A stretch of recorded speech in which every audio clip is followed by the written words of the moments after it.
Hey kids, comics! Silver-haired Bronze Age babe here, yakking about our comic book collection, and today another Your Wish is My Command. Cats in Texas asked if I had any Lois Lane or Superman books that take place in a very dystopian future. And indeed I do, and this is probably one of the most famous Superman stories ever. It's Action number 300, and it's from 1963. And it's called Captive of the Red Sun. And here on the cover, you see Superman has grown a beard, and he is the last human being left on Earth. I'm trapped here 1,000,000 years in the future, and I can never escape. That is one heck of a dramatic looking comic book cover and setup of a story.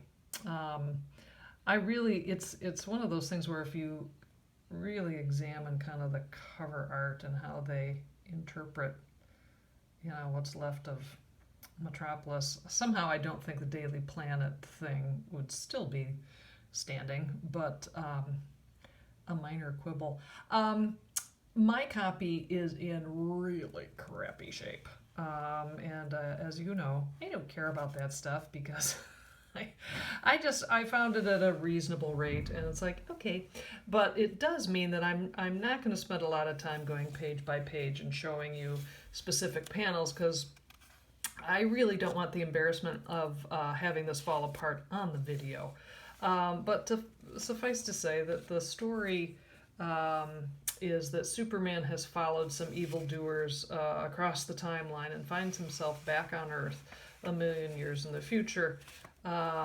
He comes upon androids of his Daily Planet pals who kind of inform him that they are kind of the history machines to tell anyone who might land here what happened. Basically, the sun got old, turned red, dried everything up, and humanity had to leave.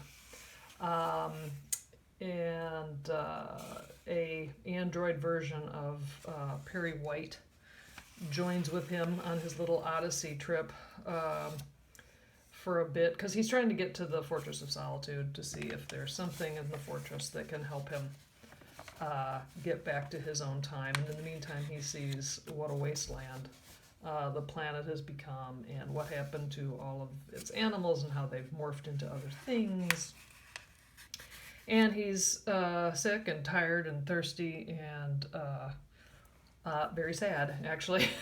So, but he does make it to the fortress, and luckily, a little tiny rocket ship from the bottled city of Gandor was left over, and surprise, surprise, he figures out a way to get small and go back into the rocket, go back to his own time frame. And my favorite is like he lands back in Metropolis.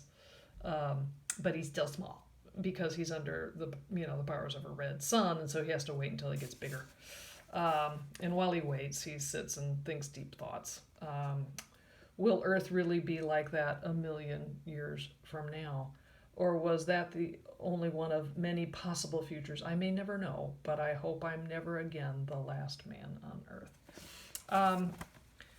Absolutely, because the last Kryptonian doesn't want to repeat that kind of situation. So there it is. That's, like I say, a very famous Superman story. It's in a book I'm really thrilled to have in the collection.